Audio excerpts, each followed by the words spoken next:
Okay, this morning on the podium, I have with me the former president of the Federal Republic of Nigeria, Chief Matthew Olusegun Obasanjo. President Obasanjo, you're welcome to the podium. Thank you very much. It's a pleasure to be here with you.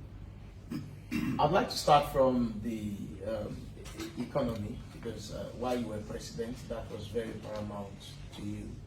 Now, the falling price of oil has compelled an oil-based economy like Nigeria's to pay more attention to agriculture. But in 2019, agriculture still contributed just under 22% to the GDP. And as a seasoned farmer and administrator, what are the things you think Nigeria still needs to do in order to break the dependence on oil? Well, oil happens to be one of the extractive aspects of our industry. And as extractive sector of aspect of our industry, oil is not even the only extractive aspect. There are a number of other minerals or products that we can get from under the ground that can still make our economy fairly well diversified. For instance, even in the oil related, people say that we are more of a gas country than an oil country. And when you take the amount of gas that we have been flaring since 1956, when oil was first discovered and exploited on commercial basis. At one time, I worked it out, it was over $8 billion a year. And you can imagine that, what that means. Even if that alone is preserved or is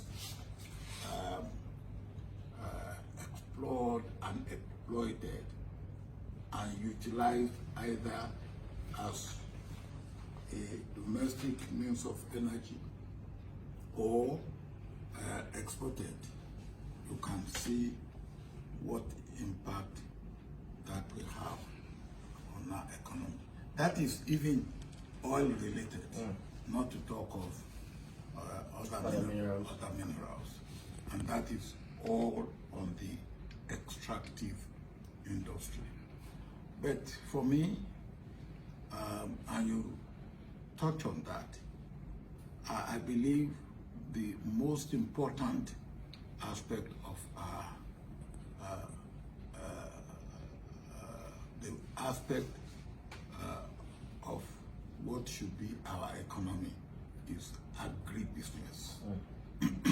And when I talk of agribusiness, I'm not talking of agriculture, because we have got that wrong in the past when we take agriculture as a development program.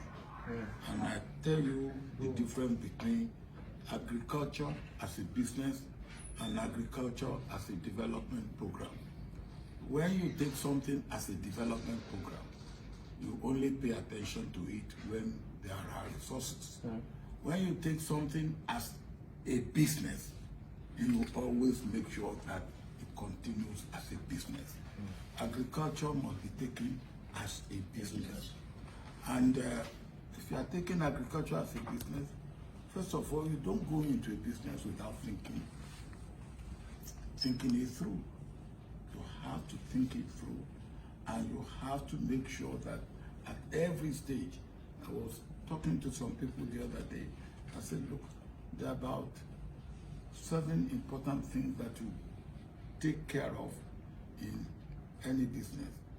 The idea comes, the planning, the preparation, the execution, the assessment as you go along, and then the adjustment also as you go along.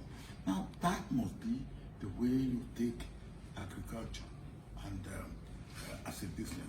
And then I'm talking of agriculture, the whole value chain, from equipment that you use for land preparation up to and including food on the table. That's the whole value chain. My dear brother Sheung, you now can see what that means.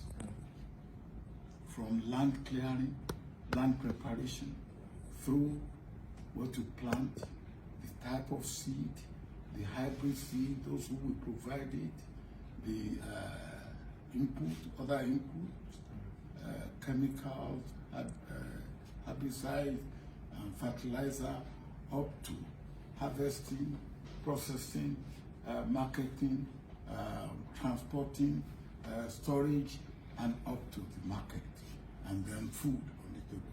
Now that is really gigantic, because you talk of agriculture contributing 22%, but when you add value to agriculture, which will be the basis of our manufacturing, the basis of our industrialization, then you are not just talking of 22%.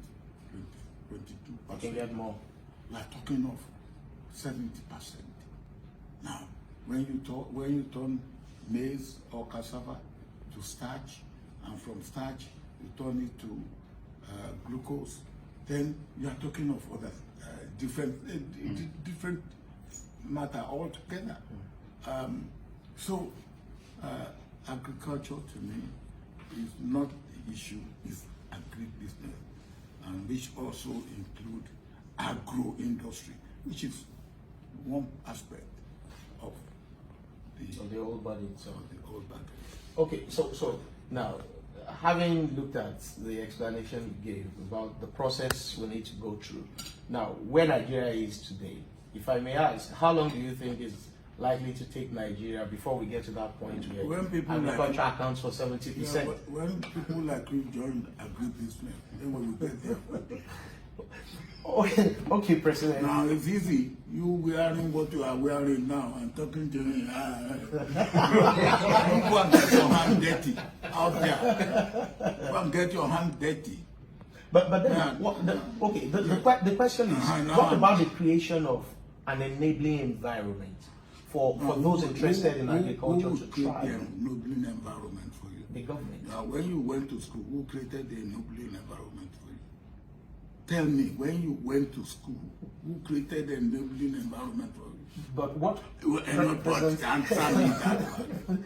Okay, it was a combination of me and the government. In my own case, I didn't go to government school. It was the combination of my parents and the mission and myself. And that was got me through from primary school to secondary school. I went to an Anglican primary school. I went to a Baptist primary school, and I finished in a Baptist secondary school. Well, who created the enablement?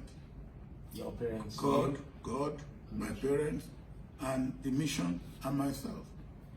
But what is the role of the government in this? Now, we no longer have the mission like you had it in your days. We still have. Yeah. We have private sector. In my day, there were no private sector. That's what the role that mission played. But in agriculture, the government is the biggest player. Looking at how government is a bad producer. Government should just provide the enabling environment, and the enabling environment is government policy must be consistent. See, nothing kills any business like inconsistency in policy. This year you buy and you stop importation of or dumping. Next year you open up and they can dump into Nigeria. So all that farmers has hoped for, the hope of the farmer is shattered. And then next year you say the farmer should go on. Farmers are no fools. They are no fools. And they are not Father Christmas either. Father Christmas comes with a bag of presents and dishes it out. The farmers don't have bags of presents. They are entrepreneurs. They take risk. But they are not foolhardy.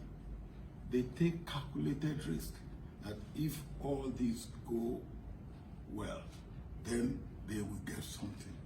And then you, as government, you dampen their enthusiasm, you dampen their desire by not maintaining consistency and continuity. Now, anybody who wants to invest does a little bit of calculation. Okay, if I put 10 and I put this and I do this, all being well, I will get 12. Now, so if he does all that, and it's not the weather, which is an act of God, but it is the government that takes right, wrong action. Let me give you an example. In 1979, 41 years ago, we were about to be self-sufficient in rice production. About June, July in 1979, about 2 months before we left government, we have been promoting rice production. And I asked the Director of Agriculture at the federal level to go out and assess in the field.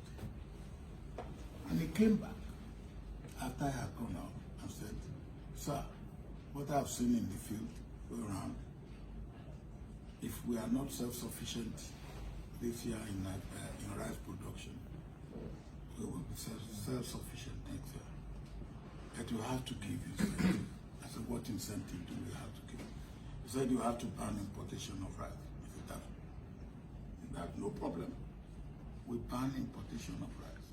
And everybody went. Shagari government came. And they said, importation of rice. How do the MPN political barons make money? So they lifted the ban on importation of rice. And I give you a typical example, and this is a true story.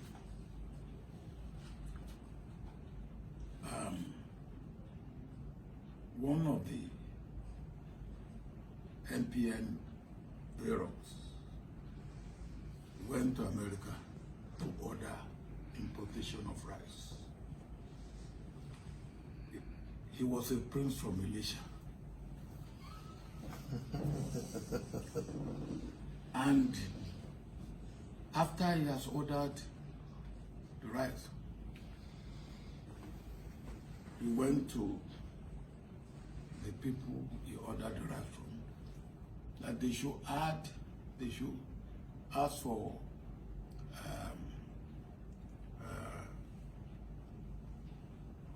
what do you call it? Advance payment. Advance payment. No, not advance payment. He changed the price. Invoice. And they said they should add 5 million. That the price of rice has. So that's what invoice. Yes.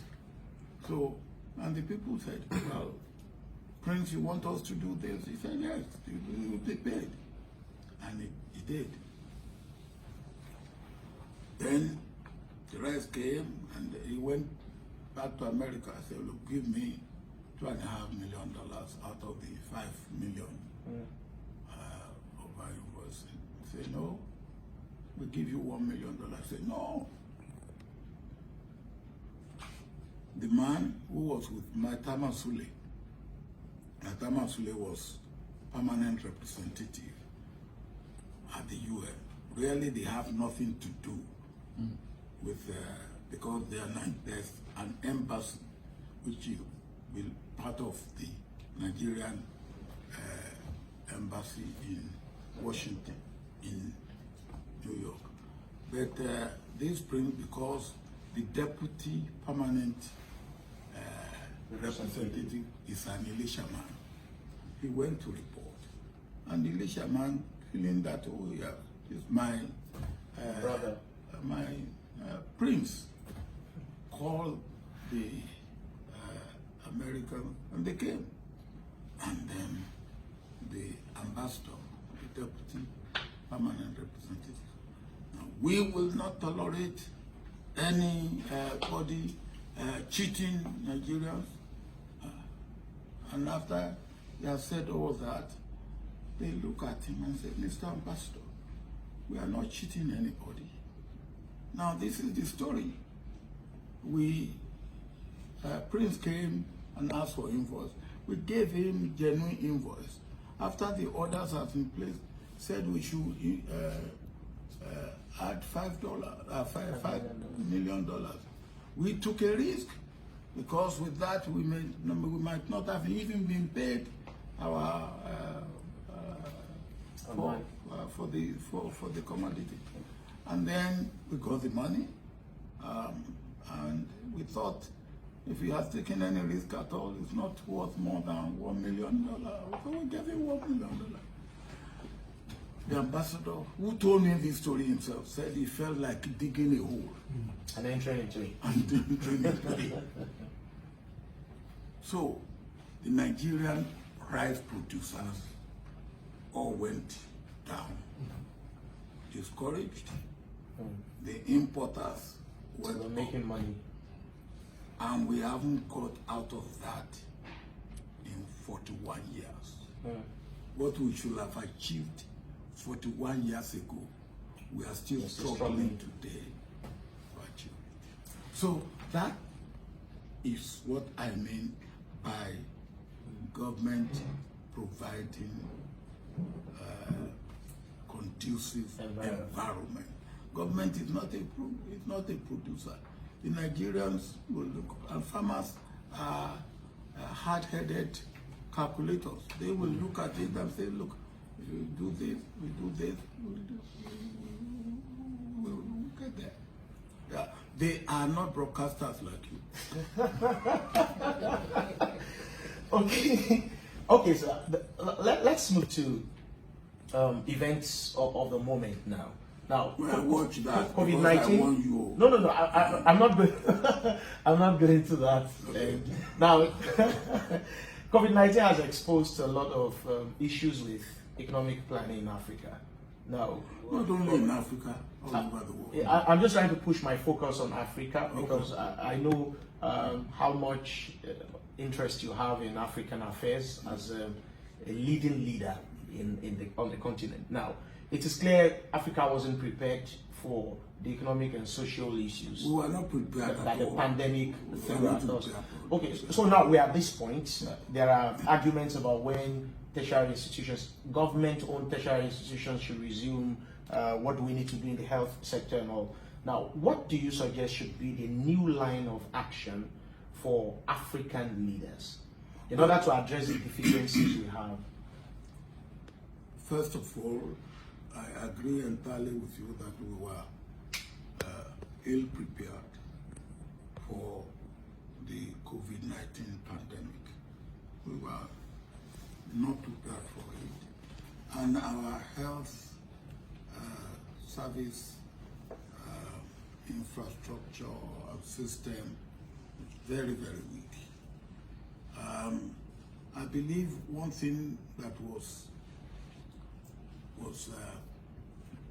a saving grace for us was that it did not strike here first like Ebola.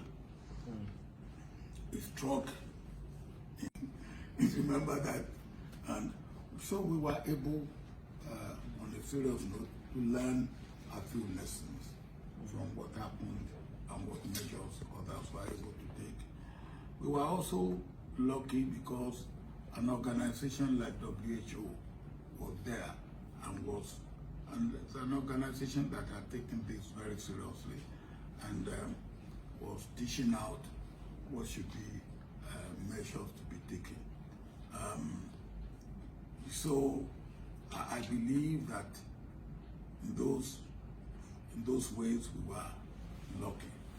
But we are also lucky because in spite of the fact that social distancing that people were crying about, if COVID-19 had broken up in a place like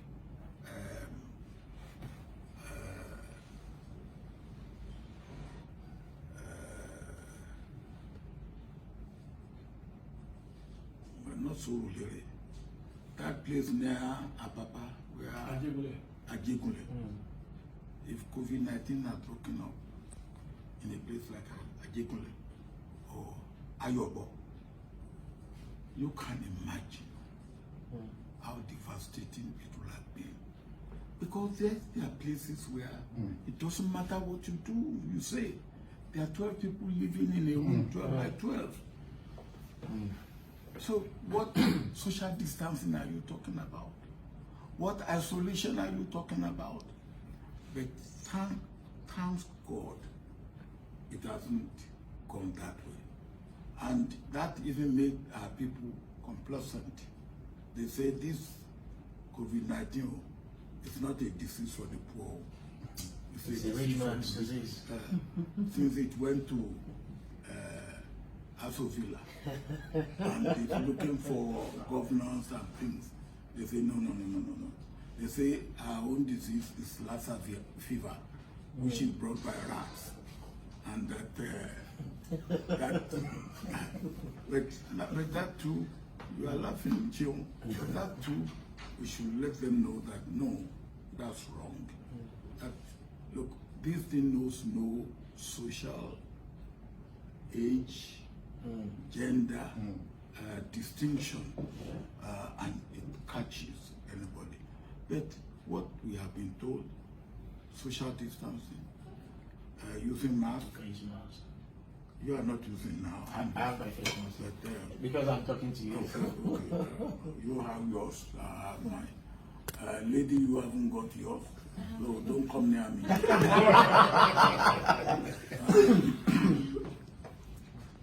But on serious note, they have laid out what we should do, those things we should do. Now, I believe that COVID-19, like flu, which came about 100 years ago, will not go.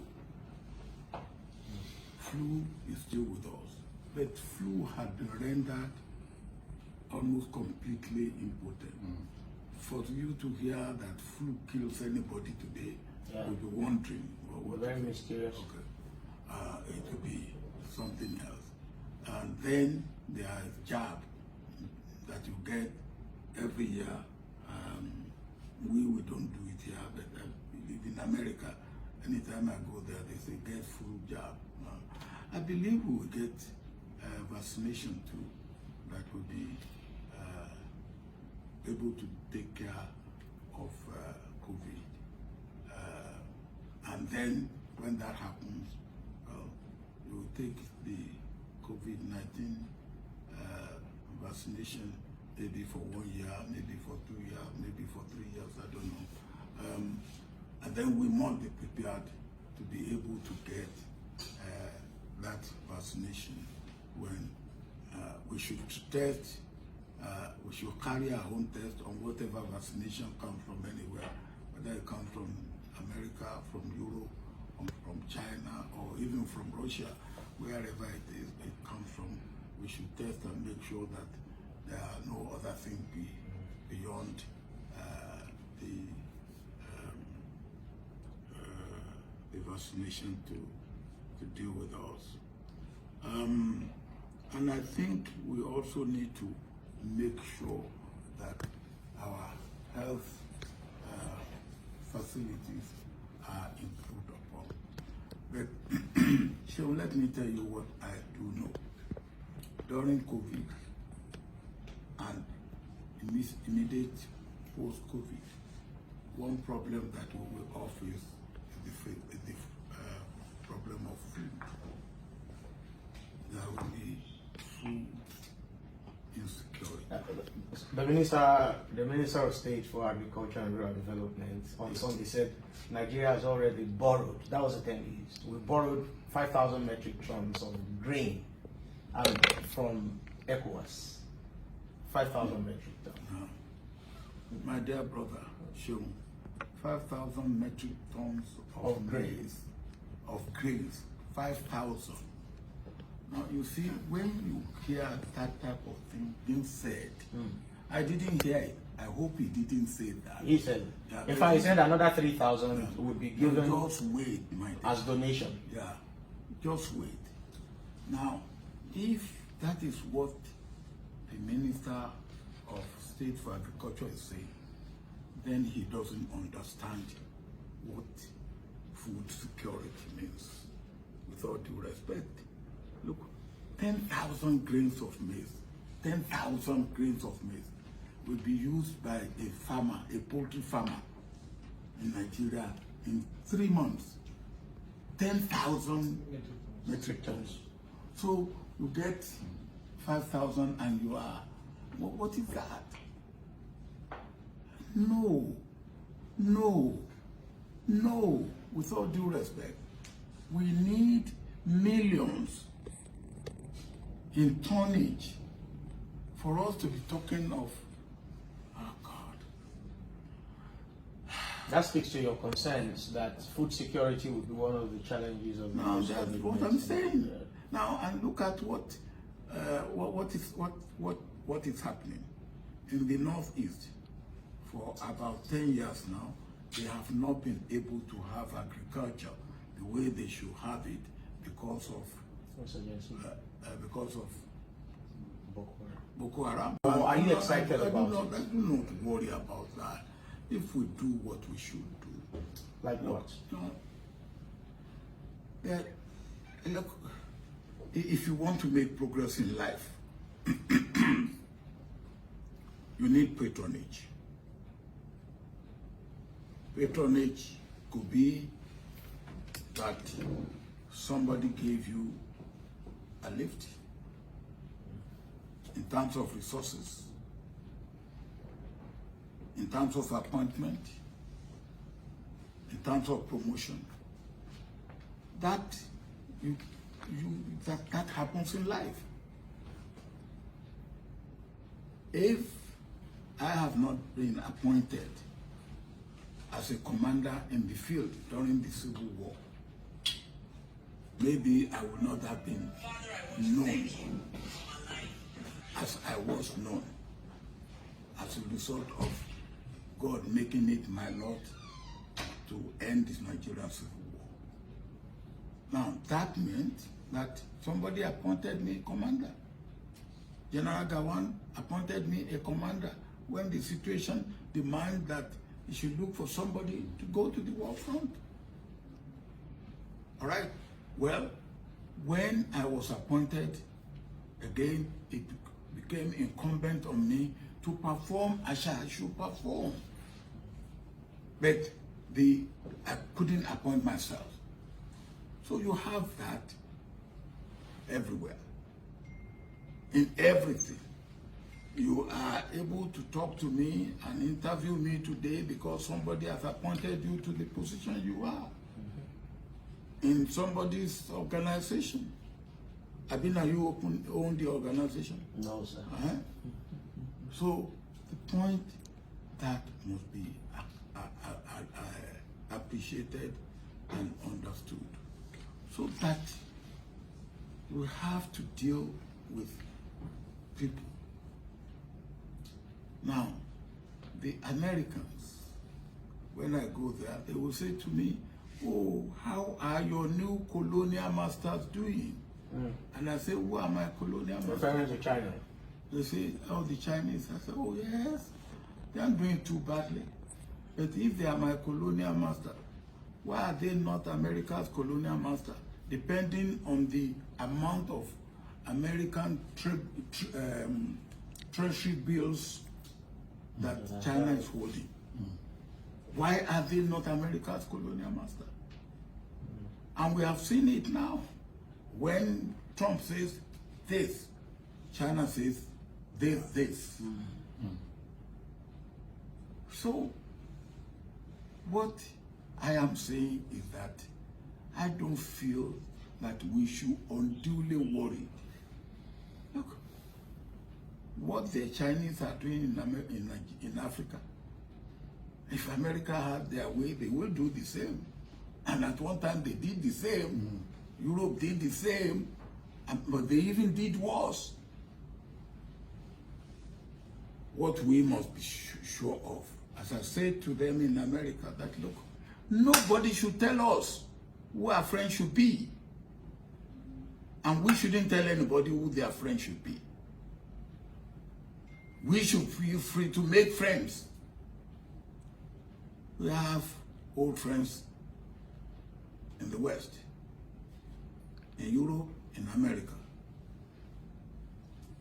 We will keep our old friends if they want to remain friends. If they want us to remain friends, we will keep our old friends. But nobody should tell us who our new friends should be or should not be. Nobody. And we won't tell anybody who their friends should be or not be. And if anybody wants to tell us, we should stand right, stand firm, and stand together and say we will not take this. But that doesn't mean that we should be stupid in incurring debt. That's. I was going to ask you how much debt is enough. How much debt is enough? You cannot say how much debt is enough. It depends on what you are doing and what you are getting out of the debt. If I am going to borrow 10 from you, and when I borrow 10, I will be paying 2 for interest, and I will be earning 5. Why shouldn't I borrow 10 from you? Pay your the 2 that I will keep a margin of 3.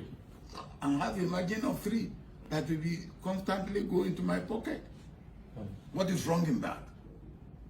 But if I will borrow 10 from you and I will be paying you back 2, and I will not even earn 1, earn 11 from what, then I'll be killing myself. I will be a fool to do that. So when you say what is debt, what is debt? It depends on what you do, how you do it, and what you get out of what you do with the money. So, and the terms that you use. Now, if there are certain things that are acceptable in international trade and international financial transaction, and there are other things that are not acceptable. If anybody wants to give us things that are not acceptable, we should not accept it. Now, sovereignty of Nigeria should not be negotiable. Sovereignty of Nigeria, either in debt or in anything, sovereignty of Nigeria should not be put at any risk. That, I believe, should not be. Okay, recently you mobilized about 14 other former presidents in Africa to defend, if I may say, or to speak up for Mr. Akinwumi Adesina of the African Development Bank. And your letter sent a lot of shivers down the spines of interested persons or systems around the world. Were you motivated by the need to defend in Nigerian, or it was the Pan-Africanism in you that made you go for that? You see again that look, today or yesterday it was Akinrinde. But Akinrinde was just a symbol. The issue was, to me, Africa Development Bank. Africa Development Bank was set up by Africans. When I was military head of state, we did not allow any outsider to even participate. Non-African government were not equity holders in Africa Development Bank because it was, but well, they were persuaded later, and but it was meant for Africa. Africa Development Bank. You can come, you can have equity participation, but it not be controlled by Africa. It's for Africa, and so when the bank has its regulation, its order, its condition, and they follow that regulation, that order, and you say, no, that's not right. We all should stand on the right side. We all should stand firm, and we all should stand together. And I will be eternally grateful to my colleagues, former presidents who stood with me on that. Well, as I said yesterday, it was Akinrinde. Tomorrow, it could be anybody else in Africa. But what was important was actually the Africa Development Bank. Because if we have slipped down on that, America will have taken control of Africa Development Bank. And it will not be used by Africa for Africa in Africa. It will be used by those who believe that we should do things in their own way, not doing things in our own way. So winning that battle, I think, is important. And it's a good lesson for us Africans in every aspect of our life in Africa, that we must stand right, we must stand firm, and we must stand together. It also shows that we are not as powerless as we think we are. When we get it right, and we work together, and we really remain firm. I think that's the lesson. Okay, I would love to ask one or two more questions before we take a break. Rwanda, the Rwandan story is being cited in issues of governance and leadership in Africa as a beacon of hope. Rwanda came out of a 100-day genocide in 1994 and rebuilt itself from those ruins. Nigeria has had, maybe not genocide, but series of pogroms, especially in the north. But till today, we are yet to come out of the distrust that those crises created. We still highlight the fault lines more than the aspects that should unite us. What do you think the peculiar issue with Nigeria is? Nigeria problem, if you want to put it, will be leadership problem, particularly leadership problem in managing diversity. Nigeria's problem is essentially leadership problem, particularly leadership problem in managing diversity. And the second aspect of that, in managing development. That's our problem. The program and progress of Rwanda, and President Kagame is a good friend of mine. There's no, like Lee Kuan Yew said to us in Singapore, there's no magic. President Kagame has shown leadership. And when he's showing leadership, some people were criticizing him about democracy, just as Lee Kuan Yew was criticized about democracy. The point is that, look, there's no two countries that will practice democracy the same way. No. You have to decide what are the essentials. The way we practice democracy is different from the way the Americans practice democracy. Even though we are practicing the same presidential system. They have this thing they call, after popular vote, what do they call it? Electoral college. Electoral college. And you may have popular vote and not be the president. Like it happened. Hillary Clinton. Okay. That's their own way.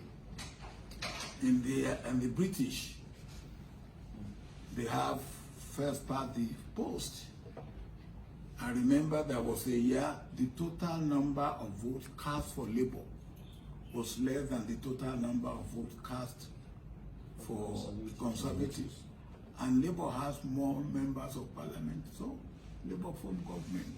That's the way they they practice their own. Provided your election is free, fair, and credible. Whatever way you decide to go about it. So, President Kagame shows leadership. He was very clear on development, and he decided how to manage his diversity, the diversity of Tutsi and Hutu. Well, he is lucky. He has two basic tribes. We here, we have, I don't know, some people said 350.